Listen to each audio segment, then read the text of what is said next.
Well, there is another word for that kind of guy, but I don't think I can say it on television or the radio here. It says he was on this chat show and he's talking about it and he's quite happy. And he says, you know, I'll probably be the 40-year-old virgin. He said, except I'll have 15+ kids by then. You know, unbelievable, isn't it? You know, it's very good to be different. And I understand what he's talking about. Yeah. It's good to be different, and he's going to keep it that way until the day he dies. Ah, okay. Well, anyway, whatever you want to call him, he's definitely a father. And he's, I don't know, it's going to be very costly at Christmas, that's all I can say.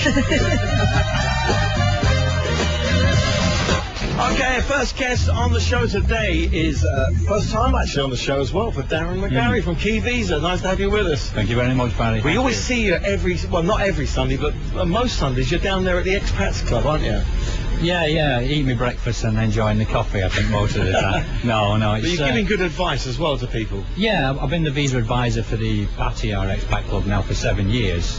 My job is to give free information on any visa changes, procedures. You see, the problem is with most of the expats that go there is the only time they'll find out if there's been a change is when they go to do the 90-day report. That's right, yeah. Okay, so our job is to preempt a situation. Be prepared. And make them in the know. And obviously I work very closely with Brian Maxey and he changes the website, so if there's any changes, we go in and change it. So, you know, as we know in Thailand, mistakes cost money. Yes. And nobody wants to be spending any more on money than they need to. Yeah. So what we try and do is obviously make sure that they don't make mistakes. How long have you been doing this? How 7 years. 7 years. This is getting on for the 8th year now. Right. I started pretty much when they started at the Grand Soleil Hotel, when they moved from the Green Tree to the Grand Soleil. But I enjoy it. I mean, I'm not needed as much now, so I tend to go every other Sunday. Right. But I often do a talk, about 2 hours talk, about twice a year. Yeah. Where I'll go up and I'll do a full blasé on the visa changes and what to look out for. Now, in your time, there must have been some amazing stories, and you know, you must have seen some very sort of unusual of events going on with people with visas. I could write a book, Barry. That's what I was thinking. I mean, I've been doing this job now. This is my 14th year now. Yeah. Over the years, I've seen some very, very comical things. I think there isn't a week goes by. I mean, one of my most favourite stories is there used to be a visa before they changed it in 2006 called the investment visa. Now, this was a visa where you had to put 3 million baht in the bank, and this was for people under 50 and not married to a Thai or any children.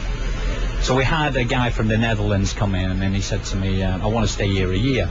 So I was talking about, well, you're 3 million baht. So he goes away, he comes back a week later with a carrier bag, and he puts 3 million baht on my desk. I said, what's that? He said, well, it is a bit expensive to stay here a year, Darren. I said, no, that's supposed to be in the bank. Go and put it in the bank. Yeah, that's not how much it costs you to stay a year. So, you know, it's all sorts of stories. Well, give us a couple of tips now then, because of to do with immigration and, you know, things that people do need to know. Yeah, well, the most important thing. You know, as people know, we're visa consultants, okay? We're not travel agents, we don't book travel insurance, we're consultants. So we help people from people that want to stay here to people taking their girlfriend abroad. Okay, so some of the few tips that I can tell you and tell, you know, the listeners with regards to a lot of the silly little mistakes we make that people don't realise is one of the major ones is when people are coming through the airport or coming through the border. Let's say you've got a non-immigrant visa or you've got a 60-day tourist visa. Okay, they go through the immigration, they get stamped, bang, passport in the pocket, and they're gone. In the taxi, they can't wait to get through the immigration and get partying, yeah? We're here. Yeah, we're here. And what they don't do is they don't check the visa stamp. No. Okay. Now, let's say for argument's sake, you're supposed to have been stamped 60 days, right, and the officer's missed it for any reason, and they only give you 30 days. If you don't look at your stamp and you go over that 30 days, that's your fault, even though you're supposed to have 60. So then you're overstaying. So if you notice it before the 30 days is up, then you can go back and change it. Now the problem is we used to be able to change it locally, but now they don't. You have to go back to the airport. So it means you've got to trail all the way back to the airport for the sake of just looking at your stamp when you're coming through the airport. So when the immigration officer stamps you in, be it a 30-day, 60-day, 90-day visa, whatever you've got, look at your stamp, check it, right, that's okay, back in the pocket, I'm gone. What would a rule of thumb be? Just go and just look at your passport once a month or something, you know, just to keep your eye on it. Yeah, just so that you know exactly when your visa's going to run out. Correct. I mean, overstays, I probably see in my office about 5 a day.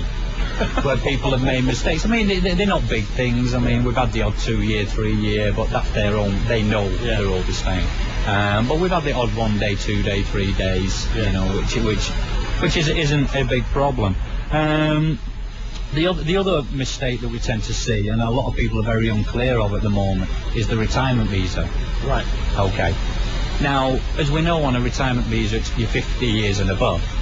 Now, there's 3 ways of showing the financial side on that. One of them is putting 800,000 baht in the bank. Is there a time period where you've got to leave it there? Well, this is the mistake that people are making. Because that's what I always understood. It has to be there for like 6 months or something. No. It's for your first visa, first application. It's got to be there 2 months before you apply. Okay. So the money's got to be sat there for 2 months, a 2-month period. Okay. If it's your second year and your 3rd year application, the money's got to be in there 3 months before you apply. Now, I don't know why it's that way round, but that's the way they've done it. So your first year's 2 months, your second year, 3rd year, 4th year, 5th year is 3 months. Right. Now, some people like to work with the money in the bank and an income, okay, to combine it together for the 800,000 baht. Now, if you are working with an income and money in the bank, that rule doesn't apply. So the money can be put in the bank anytime. Right.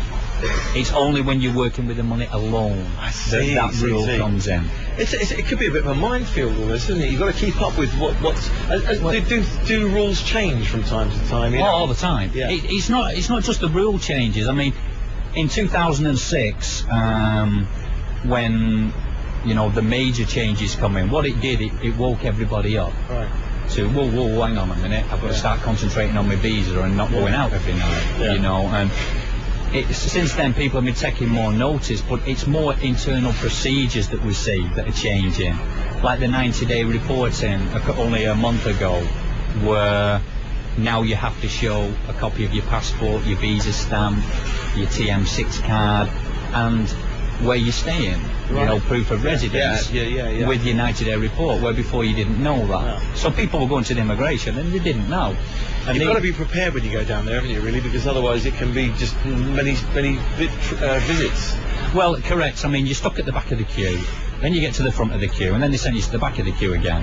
I mean, luckily that we've got people like Barry down there who's there to give some advice. Well, Barry's a busy guy. I mean, like you said before, some days... It's better to be prepared, isn't it? Anyway, I mean, if you look at my company's website, www.keyvisathailand.com, we have a lot of information and flow charts on tourist visas, retirement visas, married with a Thai visa, you know, expat information. We've got one section just for expats alone on there. Well, I'll tell you what we'll do is we're going to talk about a little bit further about this in a while, in just a short while.